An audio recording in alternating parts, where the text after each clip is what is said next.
Now, this meeting will be recorded, so those who can't be with us today can still view our program later at our AARP YouTube channel. So please click Got It when it appears on your screen.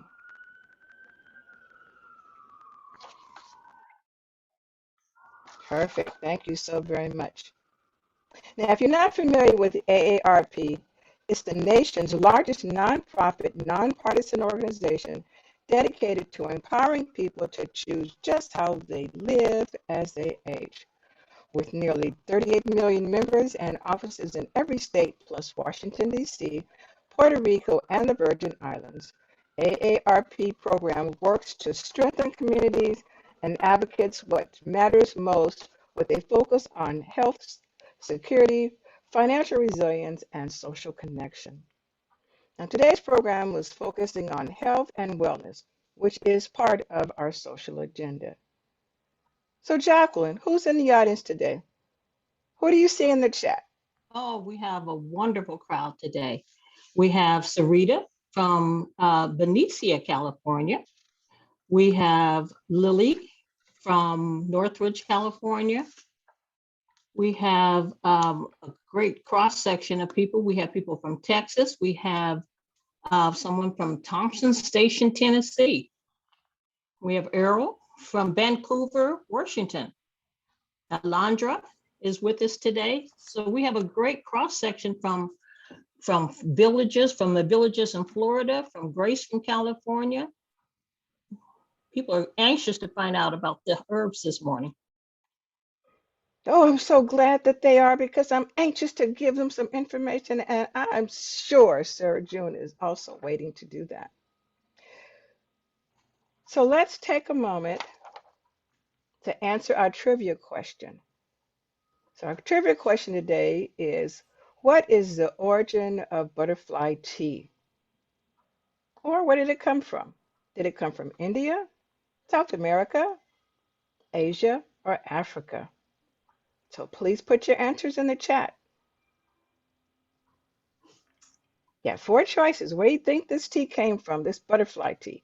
India, South America, Asia, or Africa?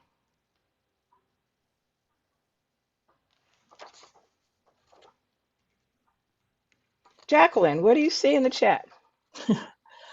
I see a lot of India. Sarita thinks it came from India, Asia. Anne thinks it came from Asia. Hetty thinks it also came from Asia. Teresa says South America. Where does this come from, Joyce? Well, that's a good question. So this is it. Have you tried blue tea yet? Butterfly tea is a unique color morphing beverage which can be transformed from the deep indigo, which is dark purple, pink to sky blue, shaken up in various colorful cocktails, and used as a natural food dye for savory dishes and sweets alike. So that's just to get you started, just in case you didn't know. But now the answer is South America and Asia. Now, although the herbal teas can be found growing in the wilds of the region, the butterfly pea is believed to have originated from South America and Asia. The flavor of this blue tea is said to be earthy and woody, more similar to a fine green tea. One of the most prominent benefits of drinking blue tea is that it has lots of antioxidants, which will improve your heart and brain, health and anti-diabetic and cancer-fighting properties, just to mention a few. I am really interested now in trying this butterfly tea. Never heard of it, but I'm interested and looking forward to tasting it. Jacqueline, are you interested in trying it? Yeah, I was already trying to figure out where to find it. I'm always interested in trying new teas. That me too. We're going to definitely go and look for it as soon as we get through. Well, as soon as I get through with this meeting, I'm going to try to find it.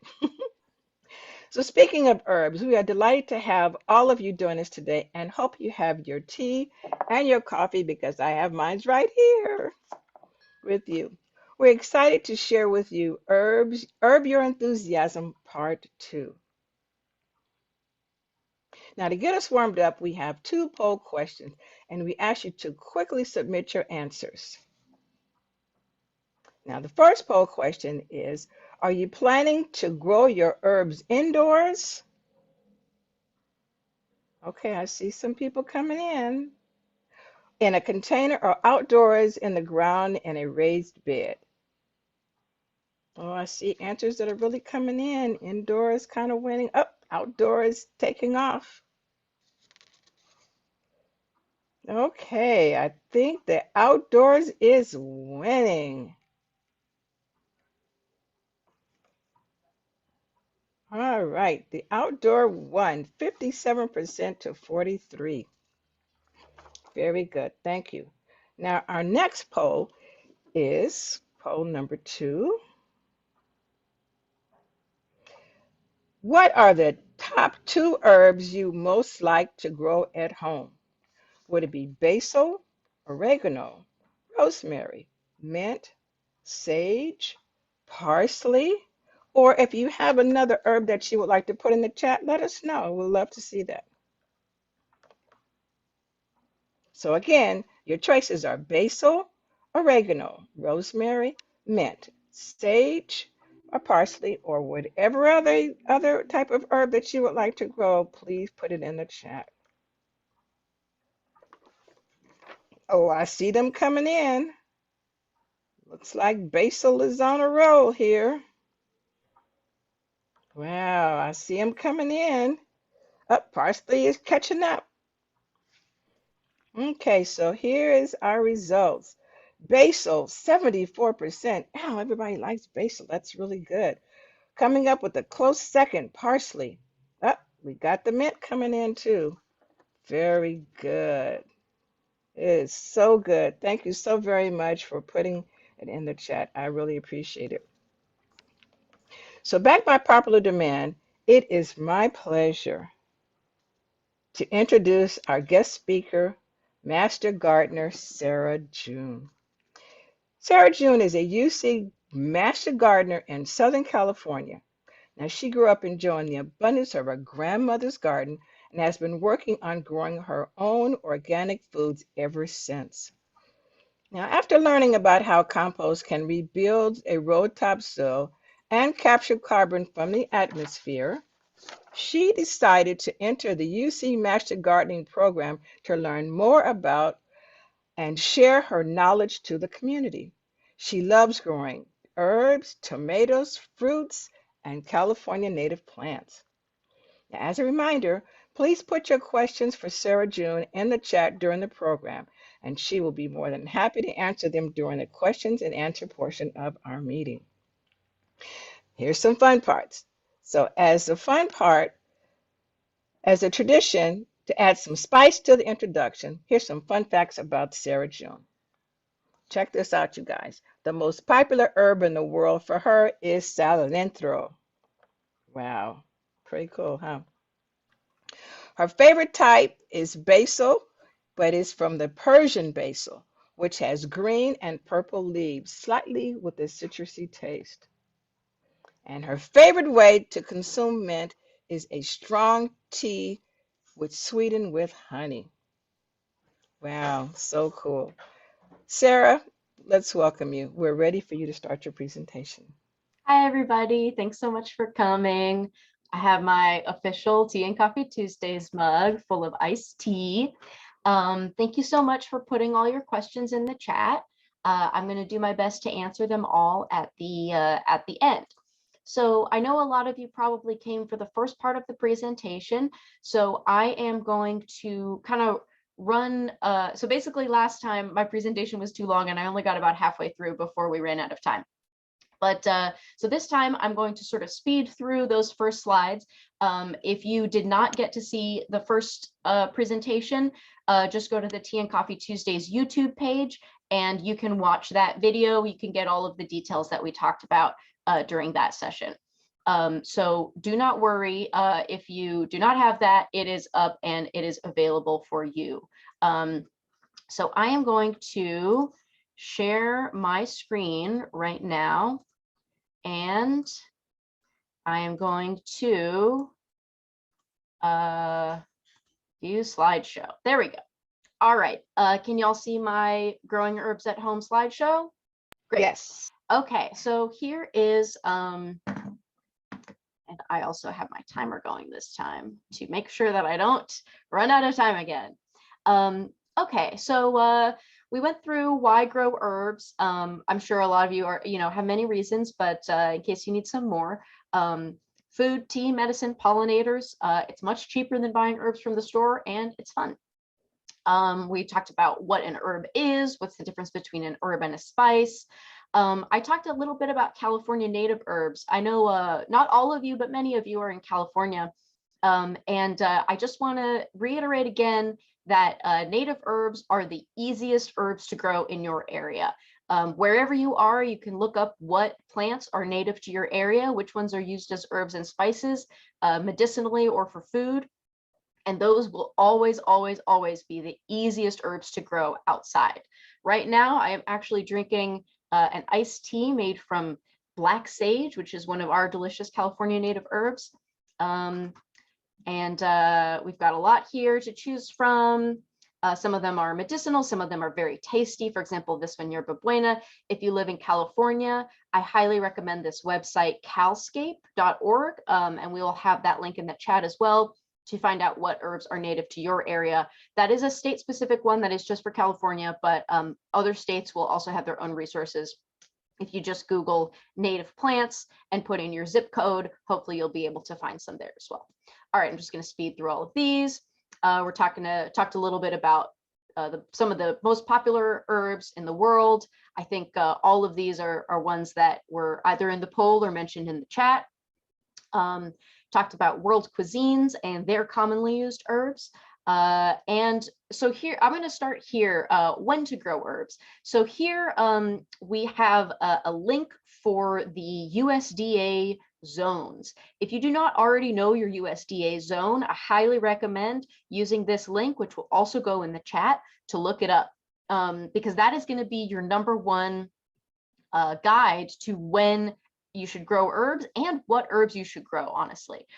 So for example, over here in where I live in Los Angeles, I'm in zone 10B, which is this very red area over here on the left. Also, the zones are moving. So the zone that you were in maybe 10 years ago has now moved northward because of global warming. It is getting hotter, and so the zones are changing. So check your zone to make sure that you know what herbs are most, what herbs are going to do best. The higher your zone number, the longer your warm season, which means the longer your herb growing season. If it does not freeze in your zone, for example, in zones 9 and 10, if you're in the Southwest or on the West Coast, plants will remain alive but dormant, so you can actually overwinter your herbs. If you have a basil plant that you've grown in the spring and summer, you can keep it alive in fall and winter. It won't produce more new leaves, but you can keep it alive and then it'll come back up again in the spring. All right, where to buy herbs? We talked a little bit about this too.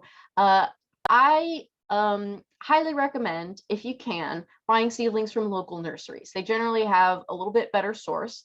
I also recommend, if you have any friends or neighbors who grow herbs, ask them to let you propagate some cuttings from their plants. This is a super easy thing to do, especially for herbs like mint and basil. Literally all you do is just cut it off, strip the bottom leaves from the stem, and put it in some water. And after about a week, you will have some fresh new roots growing, and you can pot that up. It's a great way to get lots and lots of plants for free, which I am a big fan of. How to pick a good plant at the store. I'm going to tell you something that is, this is like one of the questions that I get the most. How do I choose the best plant at the store? I'm going to tell you, if you're going to a big box store to buy herbs, it doesn't matter. One is as good as the other. Pick whichever one calls out to you. It's not going to make a difference. What matters most is how you treat the plant when you take it home, how quickly you plant it in the ground or in its container, how quickly you transplant it, and how much you water it during that transplant. We'll talk about all that stuff in just a minute. All right, so this is about where we left off at the first part of the herb growing presentation. Growing herbs in containers. I know a lot of you are doing that. Choosing what material to use for your containers is something that's you're going to determine that based on your zone and your local climate. So for example, if you live in a very hot zone, zone 10, like I do, you're going to want a container that conserves moisture, a container that moisture cannot escape from. So you're going to want to use plastic or a glazed clay pot. The glaze on the clay, so clay is porous. So if you just get a terracotta pot like this one right up here, that is porous. And so moisture will leach out from it from all sides. If you live in a wet place, a place where it rains a lot, that's not an issue. But if you live in a very hot climate like me, you need to conserve as much moisture as possible. So you're going to want to go with a plastic container, maybe even with a plastic sheeting over it, like you can see in this lower left one with these orange flowers, these marigolds. You can see that there's plastic sheeting over the plastic container. And this little pipe sticking out is where you're going to pour the water in. This is called an earth box. They're not very expensive. They're about $35. I recommend them. They're really nice for patios too, because they're kind of self-watering. Basically, you pour water into this little pipe, and there's a reservoir at the bottom, and then the top 2/3 are filled with the soil. And so the plants can just drink as much water as they need, and it reduces evaporation, which means that your water goes a lot further. Now, if you live in a very wet place, a place where you have like basically mud all the time, if it snows, you get summer rain, anything like that, you're going to want to go with a container that has more drainage, and potentially a raised bed, which can help you improve drainage. So if you're planting in the ground, you might want to do a raised bed. In this middle lower picture, you can see that is an unglazed clay. That'll also help with getting some moisture out, and wooden containers are also a good choice for you if you've got plenty of moisture in your growing environment. I'm going to talk a little bit about upcycling. Growing herbs in containers that you are going to recycle or throw away is a great idea. It's very cost effective. It's also really helpful if you're trying to propagate herbs. If you've got like a lot of little plants, there's no need to go out and buy a bunch of expensive pots. But I will say, I don't really recommend doing what's going on here in this picture on the right, which is planting in these little metal tea containers. It's extremely cute, but these containers are not made to be watered. They are made for dry goods, so they will rust. And all of these little square containers are going to leave a little rust mark on this windowsill. So it's very cute, but it's not the best thing either for your growing environment or your plants, really. I would say if you're going to upcycle, go with a plastic container. These 5-gallon buckets over here in the middle, you can see somebody's planted some tomatoes in there. That's a great choice. Again, if you live in a hot area, you don't have to drill any drainage holes. If you live in a very wet area where you're trying to avoid root rot, you are going to want to drill some drainage holes either in the bottom or along the side near the bottom. And then hanging containers, also very nice, but keep in mind, it's going to limit the growth of your plant. However large your container is, that's about how large your plant can get. So that's my note about growing herbs in containers. Let's talk about soil. If you're buying herbs from a store, you're probably also going to buy soil from the same store, whether it's a big box store or a local nursery. I will say one thing is herbs are very tolerant of poor soil, what is considered poor soil, which is soil that doesn't have a lot of organic matter in it, like compost. Some herbs even do better in poor soil. They will produce more of the essential oils that create the flavor and the medicinal properties. And some herbs like cilantro and rosemary really like hot, dry, kind of sandy soil. So what herbs you're trying to grow, it is going to change depending on, or rather what kind of soil you get will change a little bit depending on what kind of herbs you're trying to grow. But I would recommend if you are trying to grow herbs that do well in a sandy, dry soil, to just buy a soil that is labeled cactus mix. That's going to have a lot of sand and pumice and perlite in it. That's going to improve drainage, which is good. Regular potting soil is great for everything else. And just don't forget that your plants need to be fed. So I recommend buying, in addition to the soil, buying a bag of organic amendment. That'll be something labeled like composted chicken manure or worm compost, which is worm poop, as you can see here. I'm a big fan of worm composting. Perhaps at a later date, I will be able to do a Tea and Coffee Tuesdays presentation on that, because that is a type of composting that you can do indoors anywhere, and it's great. All right, so let's talk about one of my favorite things, which is companion planting. Maybe some of you already know this, but plants have relationships. Plants do better when they are near other plants.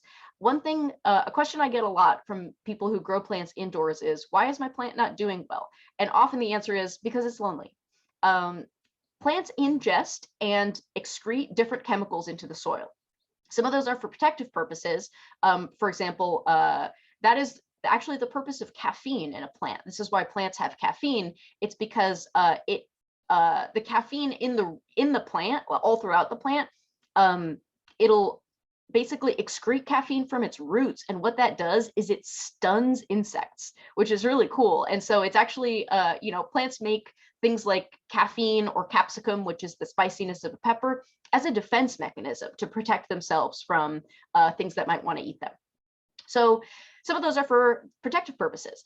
And plants also every plant has a different relationship with the soil, where it's putting different chemicals into the soil and drawing different chemicals out from the soil. Some of you might know that some plants are what are called heavy feeders. And that basically means that they pull a lot of nutrients from the soil. And so that means that they just need to be amended with compost material or organic amendments as much as possible. And so plants benefit from being around each other because some of them will put things into the soil that other plants need more of, and they'll take things out of the soil that other plants need less of. Companion planting is also a really, really powerful way to keep your garden free of pests and diseases without having to use too many insecticides or chemical sprays, which ultimately will degrade the health of your garden, because bugs are good. Not all bugs are good. Some bugs are going to eat your plants, but there are a lot of other bugs that are going to eat those bugs, and those are the ones that you're trying to attract. So if you use insecticides, keep in mind that it is not only going to kill the bugs that are eating your plants, it's going to kill all the other bugs that could be helping your plants. One of the most famous examples of companion planting is what's called the Three Sisters method. This is a really widespread Native American method used across many tribes, especially on the East Coast. And that is where you grow beans, corn, and squash all next to each other. And they're called the Three Sisters because they grow better together. Another really cool thing is the corn acts as a trellis for the beans to wind up. And so they don't need supports in the ground like stakes. All of these plants take different things out of the soil. For example, corn is a really heavy feeder. It's going to take a lot of nitrogen from the soil, and beans are what's called a nitrogen fixer, which means that they actually add nitrogen to the soil. So beans and corn do better together. Beans, corn, and squash do best together. Another example of companion planting with herbs, I would also recommend for any herb that, any combination of herbs and vegetables that you want to plant, you can look it up. There are also many books that have big tables that will show you what goes well together and what doesn't. And you can find a lot of those online as well. But for our purposes, I just put a few of the beneficial herbs and what kind of vegetables they like. So you can see that almost all vegetables will do well with lemon balm, marjoram, oregano, stinging nettle, which is another native herb, chamomile, and dandelion. Those are all really helpful, beneficial herbs for all of your plants. Spearmint is a really powerful herb for repelling ants. Tansy and pennyroyal also. Marigold and tobacco can control whiteflies. Thyme deters cabbage worms, so it's great if you are growing any brassicas, kale, broccoli, cauliflower, any of that stuff. If you plant thyme near it, it'll help keep away those cabbage worms that want to eat your broccoli and your Brussels sprouts and all that. Yarrow is also a really common native herb, and when it is planted near other aromatic herbs, it enhances their essential oil production, so your herbs will be stronger and taste better. And just as plants have their friends, they also have their enemies. For example, carrots love rosemary and sage, but they do not like being grown near dill. Broccoli, kale, cauliflower, corn, cucumber, lettuce, and onion love being grown near dill. Rue is a plant that is an herb that basically is everybody's enemy. Do not grow rue near anything except your roses, because they help keep aphids away from your roses. So you can see here peppers and tomatoes, like basil. Tomatoes love parsley. Tomatoes also do really well with basil. You saw right there. And peas and beans will grow with any herb. Again, those are nitrogen fixers. They are super useful plants to have in your garden. You don't even have to harvest and eat the peas and beans. If you just plant peas and beans and you let them grow and then you chop them right when they start flowering, that is going to enrich your soil. No bag of compost needed. All right. So here's an example of how you can use companion planting. These are just a couple of suggestions. For if you're planting in a big container, which is what I recommend over a small container, because then you can add more plants, they can interact with each other. This is a little suggestion for the warm season. Oh boy, checking the time.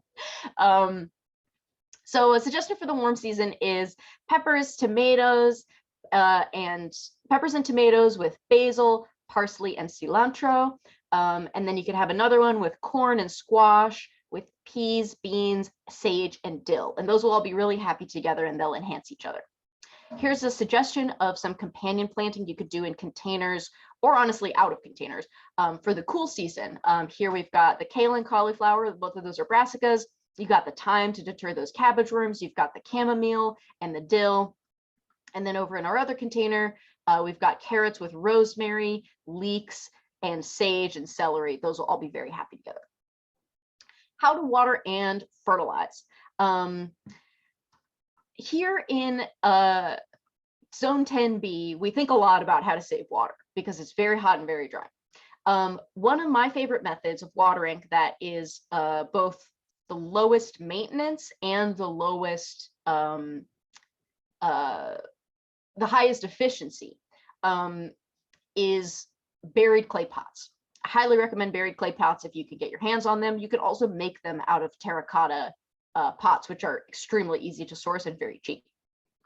So a buried clay pot, as I mentioned earlier, unglazed terracotta clay is porous. So a buried clay pot basically just means you dig a hole in the ground, you put a pot in it, and then you fill in the soil around it. You got to put a lid on it so insects don't go crazy in there.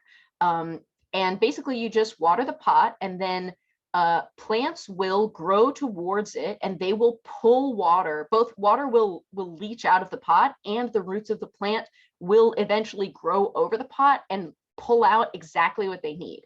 And because it is buried, it is one of the highest efficiency methods. You have a really, really low rate of evaporation, you have a really, really low rate of transpiration. You can add water to it at any time of day, and you know that it's like 95% of the water is going to get to those plants. Obviously, if you live in an area where you get a lot of rain, you don't have to do this. Surface watering, drip irrigation is another great choice. If you always worry about plants watering, if you overwater or underwater, just get a moisture meter. You can get them at any nursery or hardware store, and it's got a little metal bit and then a thing at the top, and it tells you just how much moisture is going on down deep in the soil where those plants' roots are. It's, you know, it's a lot easier than trying to figure it out by touch if that's not something that you're super into. Again, if you live in a very hot place, shade goes a really long way to lowering temperatures. I use a lot of shade cloth in my garden. How to fertilize, checking the time once again. Okay, I'm looking at, I've got 1 minute. Is that right, Joyce? No, you have a little bit more time than that. You have It's 15 minutes. 15 I have 15 minutes. Okay, 15 wonderful, minutes. great. I set my timer for 20, but I guess I made it short. Okay, great. All right, so let's talk about fertilizer, because this is one of the things that I think is most mysterious to people. Again, I highly recommend using organic fertilizers over chemical fertilizers. That's for a couple of reasons. But the main one is it is better for your plants. Basically, a chemical fertilizer will have a bunch of nitrogen, like Miracle-Gro or something. It'll totally work. I'm not saying it won't work, but what it'll do is it'll boost your plants with a lot of nitrogen. They will grow very quickly, and then they will basically tire out and stop growing. So you'll get like a bunch of growth at once, and then it'll just stop and maybe die. If you can apply an organic fertilizer such as compost, vermicompost, when you water, the water soaks through that amendment and fertilizes the soil at a much lower strength. And that is the strength at which plants actually grow best. Very light applications over time is really what you're going for, rather than coming in once a month and just blasting them with nutrients. So you can use compost. Side dressing is just when you put the nutritious element, compost or whatever, around the plant, just around the sides of it. You can use liquid fertilizer. There are many organic liquid fertilizers available, and those are basically, you'll dilute that in about, it'll be like an ounce of fertilizer, seaweed emulsion, things like that. You'll put that in a watering can, a gallon watering can, fill it all the way up, and then that'll water a bunch of plants for you. That'll feed a lot of plants for you. And you can do very, very low strength applications frequently. I'm also a pretty big fan of slow release pellets. Those you plant in, you mix them in around the soil, you mix it in about at the top inch of soil or so. And then every time that you water, it activates those pellets and releases a little bit of nutrients into the soil. And again, that's a rate at which your plants are going to grow steadily and happily.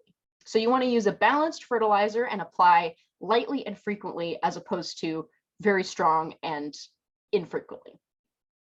Balanced fertilizer basically means when you look at a fertilizer, there's 3 numbers on it. Those numbers represent 3 different chemical elements, and you want to get one where all those numbers are the same or close to each other. It'll be like 777 or 333 or like 313, something like that. You don't want to get one that's like 800. Don't need to really get into what those chemicals are right now, but if you're at the store and you're looking at those numbers, just get one where all the numbers are pretty close together. All right. Self-watering methods. The buried clay pot obviously is, like I said, my favorite one. These are called self-watering because basically you fill a container with water and then the plant waters itself by drinking at whatever rate it needs.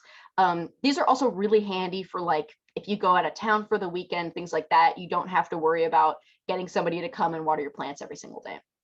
An easy way that if you're growing in containers, it's real easy to do self-watering. Basically, you just put a smaller pot inside a bigger pot. And then this space at the bottom becomes your reservoir. When you water the plant, and you have a little string buried in here, which is called the wick, the plant will wick up water from the reservoir, which is very cool. And I'm happy to answer any more questions about that later if you want. Let's talk about how to harvest. This is, excuse me, sorry, I made myself distracted. So when you might read the term pinching. Pinching is when you take the top leaf of a plant and you just pinch it off.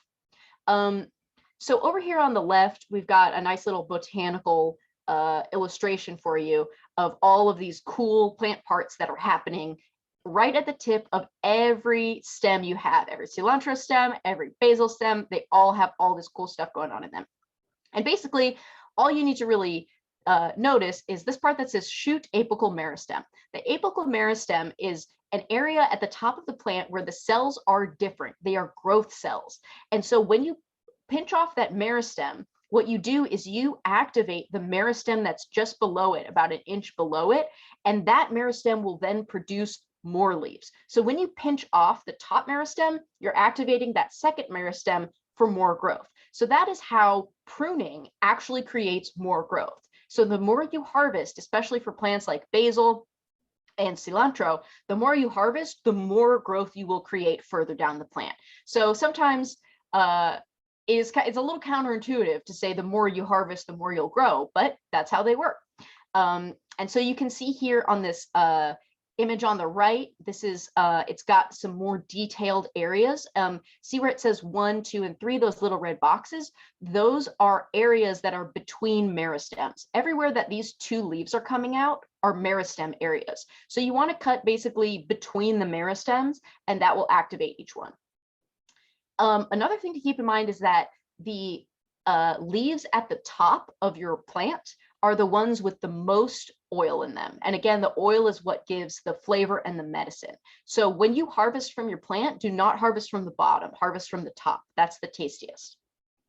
And it will also activate more leaf growth at every meristem area on the stem. Okay. One thing I've noticed a lot of people are not aware of is how to store fresh herbs. Well, when you buy them at the store, they're in a little plastic container and it's dry and it's not good. So here's how you store fresh herbs. It's very easy. You wash the herbs, just shake off the excess water. You don't need to completely dry them. In fact, they should not be completely dry, but just make sure they're not soaking wet.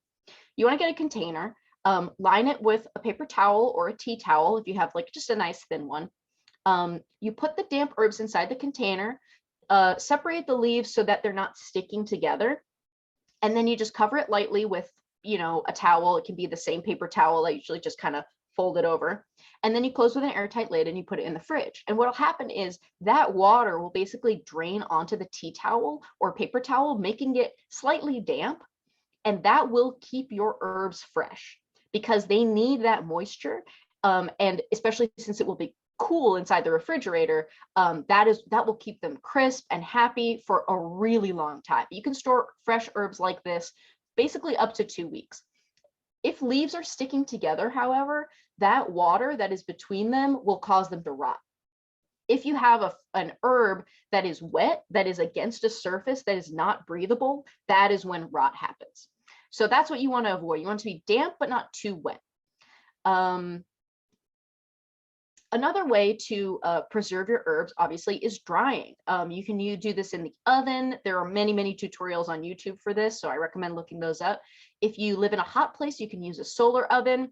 A dehydrator is great, of course, because it dries the herbs at a low temperature without exposing them to light. And the light breaks down the oils in them that create the flavors, which is why you store your herbs in a closed cabinet. When you are using herbs in your cooking, keep in mind that fresh herbs contain water while dried herbs do not. So when you are deciding how much herb to add to your food, the fresh herb will be essentially, you can think of it as being diluted with water, whereas the dried herbs are very concentrated because all the water has been sucked out of them and all that's left is the oil and the plant matter. So a teaspoon of dried oregano is a lot stronger than a teaspoon of fresh oregano leaves. Another way, one of my favorite ways to infuse herbs to preserve herbs is to infuse them into oil or vinegar. You can do this with or without heat. Again, because fresh herbs contain water, you cannot use them for infusion. You can use them for compounds. So I'll get into this. If you are infusing an oil, basically what you do is you just put the oil in a pan and you put the dry herbs on there and you keep it at a low heat for about 20 minutes until you can see that the herbs have kind of toasted a little bit, but you don't want them to burn, of course. And then you just strain the oil and that oil should then be infused with the taste of that herb. This is one of my favorite things to do with rosemary and olive oil, as you can see in this picture here. However, one thing that is in this picture is this is fresh rosemary in a bottle of olive oil. You can do this if you're going to eat this in a week. I have done this before, and what happens is you will grow mold at the top of this olive oil. So again, use dry herbs only for long-term infusion. If you are using fresh herbs, then I highly recommend, again, I love doing this. You can put them in little ice cube trays like this and just cover them with olive oil and stick that in the freezer. And then whenever you need, you just pop out a little cube, you heat up the olive oil in your cooking vessel, and the herbs will just cook a little bit, and then you'll have that flavor in your dish. I really, really like to put herbs in the food processor and put about a stick of butter in there and whip it up. That will last as long as butter will last. You can keep it in the freezer, you can keep it in the fridge. It's super quick. It means that when you're, you're frying your egg or whatever, you just get a little scoop of, cilantro butter, and you put that in the pan. Your egg cooks in that. Everything tastes like cilantro. Super easy. That's my favorite thing to do, honestly, for herb storage. When you're growing herbs at home, you will be getting flowers and seeds.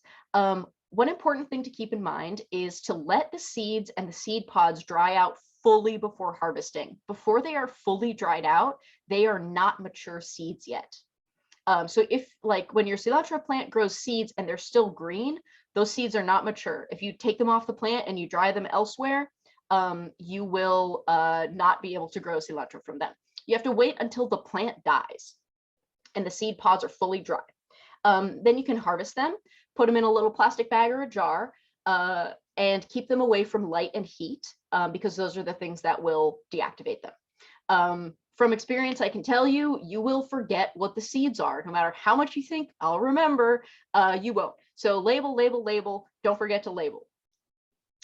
Here are some examples of what seeds you might be getting. Over here on the left, we have cilantro seed, which is also known as coriander. That is a spice in and of itself. Here on the right, these are dill seeds. Dill seeds are extremely light and fine. Like, they'll just blow away in the wind. Yeah, that's what those look like. And this is some flowering basil. Again, you can see these brown stems here where the flowers have bloomed and then died. This is great. This brown stem right here is the one that you want to harvest. And basically you just kind of strip it, get like a basket or a piece of paper or something, and you strip those flowers off. And if you kind of just rub the flowers, you will see those tiny little seeds come out. It's very handy to have a sieve to sieve out the seeds. But again, you can just cut the stem off and keep it and then plant it. The seeds are in there, they'll grow. All right, and so now we are almost at our end. We're going to get to the Q&A in just a minute. Again, how to cook with herbs. Remember, fresh versus dried. For fresh herbs, the flavor is less because they have the water content. So if you're reading a recipe and it calls for dried herb, but you only have the fresh one, it's just a 2-to-1 ratio. So if it says 1 tablespoon of dry oregano, then you're going to want to do 2 tablespoons of fresh oregano. Strained infused oils and butters can take high heat, but any herb butter or oil that has plant solids still in it, you should only do on low or medium heat, or else those will burn and it will taste bad. When you are cooking anything that involves a lot of water, you want to add the herbs, either fresh or dried, with the water or close to the end of the cooking process. Those little dried bits of plant, they will burn very easily. They should not be cooked through or their flavor will be destroyed. This especially applies to basil. This is why when you get a margarita pizza, they don't put the basil on before they put the pizza in the oven. They wait until they take it out and then they just sprinkle fresh basil over it. It wilts slightly because if you put it on before you put it in the oven, that basil is just gonna burn. Here on the side, on the right side, you can see some of my favorite ways to eat these very popular herbs. I love to saute mushrooms with butter that's been infused with thyme or sage. Oh my God, it's incredible. Any curry or pho or any kind of soup really does great with a handful of chopped cilantro over the top.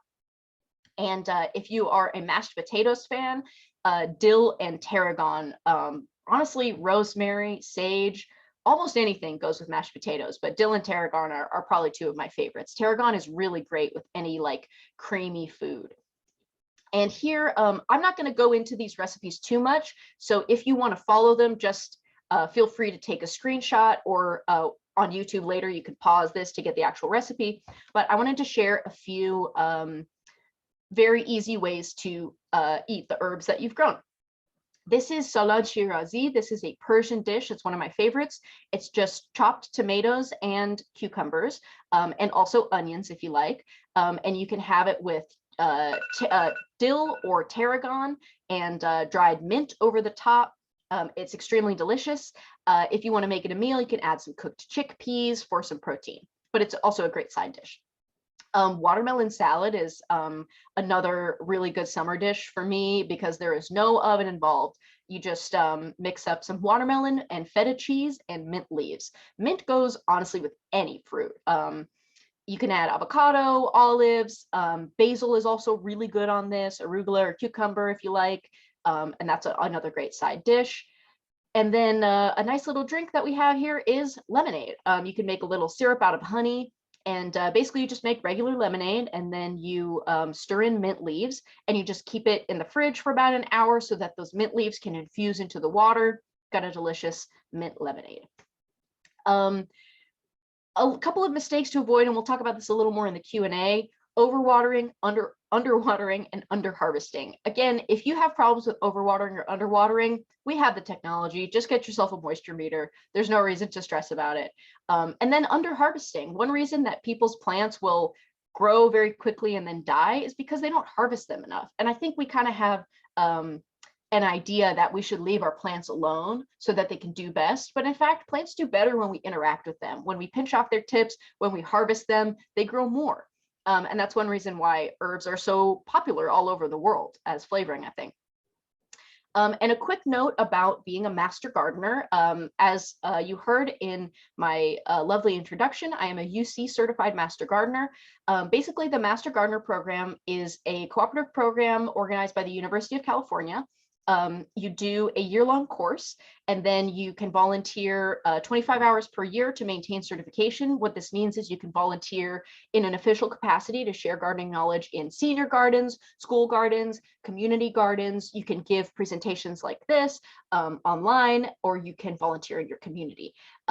This is a California program, so this is just for the California viewers. But if you are interested in taking this kind of training and getting more gardening knowledge for yourself and being able to share this with your community, especially if you attend or do events at any senior centers near you, this is the link, and we will put it in the chat as well to get more information about it. It's a different program for each county. So when you go to this website, it'll first ask you to put in your county, and then based on that, it'll take you to a different website. So yeah, contact your local program if you're interested in that. And also, I think we'll put my email in the chat if you have any other questions about the Master Gardener program. I'm very happy to answer them. I've really, really enjoyed being a part of it. And that is the end of my presentation. Time for Q&A. Sarah, this was so good. Thank you. Thank This you. information that you shared made me hungry, and now I'm going to start using more herbs when I cook. I'm so And glad. I noticed as I was going through the chat, there's so much info, there's so many questions. Jacqueline, let's pick out a few, please. One question was, an early question was, do coffee grounds help with defense? Absolutely. And Yeah, coffee grounds do help with defense. They are also, they enrich the soil. They're full of nitrogen. And so putting coffee grounds around your plants is something I highly recommend. You don't want to overdo it. Maybe not every single day you put your coffee grounds in there, but definitely like once a week will be really helpful. It can deter some insects. It also will sometimes deter, like if you get cats coming by your garden and digging, it can also sometimes deter cats. But mostly I use it more as an amendment than as a deterrent. Really, my number one suggestion for deterrent is companion planting, is to plant plants that deter insects. For example, marigolds are a really well-known deterrent. Yeah. Does that answer your question? I think it did. Yeah. Cool. All right. Yeah. What's the next one? Okay, A lot of people Jacqueline. want to know if you even have a podcast. You're so interesting. I don't have a podcast, but I will consider it. I've had some people say that they would take workshops if I gave gardening workshops. So perhaps that is a great suggestion. Okay. And we have another question. Someone wanted to know what can you really pair with mint in a pot? That's a great question because as some of you probably know, mint has extremely aggressive roots and is often recommended that you plant mint in a separate container. You don't need to plant anything with mint. Mint is very strong. It'll do great on its own. It'll be very happy in your garden. Again, if you live in a hot place, You don't really have to worry about mint taking over your garden and choking out other plants, but if you live in a moist area, it absolutely will. So don't worry too much about mint companion planting. So I think, Joyce, we're going to give it back to you. Okay, well, thank you. So, Oh, I think you're muted, Joyce. okay, There I'm you go. up now. Okay, great. Thank you so much, Sarah. I'm so excited about this one. And for the ladies and everybody else who have missed the first one, there's also a link in the chat so you can at least be able to see. There you go, Sarah June's first one. So now, before we close out, we'd like to take a quick pulse with the poll. And we now will see poll number 3. Now, here we go, group. Which gardening tip are you eager to try? And click as many as you want. Come on, I know there's some eager beavers here because I'm definitely going to pick a few of them. All right, here they come. Click as many as many as apply to you.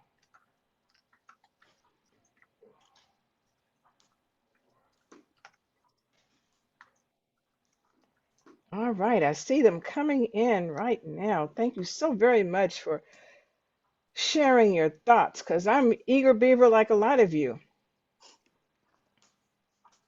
Okay, growing herbs, companion planting, growing native herbs, watering techniques, herb storage, and herb recipes. Here we go. Look at the results. Growing herbs, 65%. Well, companion planting. Thank you so much, Sarah. We didn't know about companion planting before, so thank you. That's at Of 60%. course. Growing native herbs, 54%. Add watering technique is very important, 57%. Herb storage, we got to know how to store our herbs once we get them, 49%. And herb recipes. Wow, thank you so very much. It has been a pleasure receiving all of these great answers. Thank you again. Of course. Thank you so much for having me. Okay, so please let us know. Please let us know how we did today by completing the survey that you will see shortly. The link will be placed in the chat.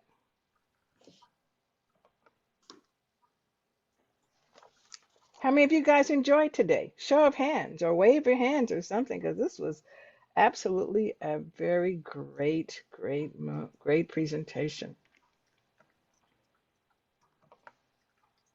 So our next Tea and Coffee Tuesday, once you click on that link, I'm answering some questions in the chat now too. oh, great. Yeah, now Sending you see what I some was talking about. Now you see what I was talking about, right? There's a lot going on. And I see a couple of hands still raised and the iPad is still raised. So as long as, we'll be here just for a few more minutes, but at least you can put that in there. Okay, so feedback, please. Okay, so please fill out the survey at the link and give us your feedback on today's presentation. I know Sarah would be really love to hear that one. And our Absolutely. next month's Tea and Coffee Tuesday is September the 13th at 9 a.m. Pacific time. And you're going to join us with Alicia Chavez from the University of the Pacific for a conversation on dental health for older adults. That's dental is kind of tricky for a lot of people, but if you go there, you'll know about everything that's going on.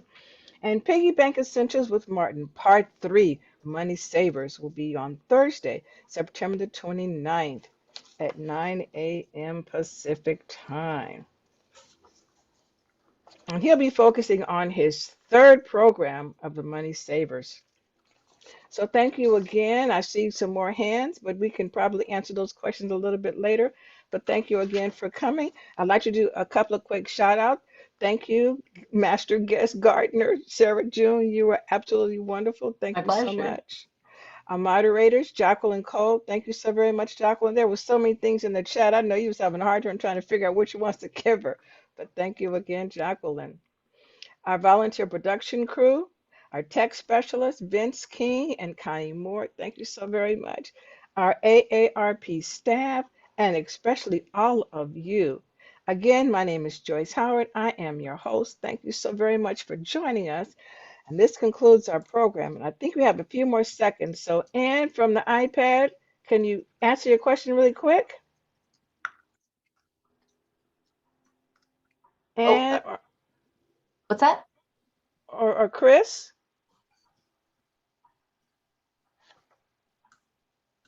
Okay, so Sarah, if you can just go in there really quick Sure. and How about find this out one? some of the answers, that'd be great.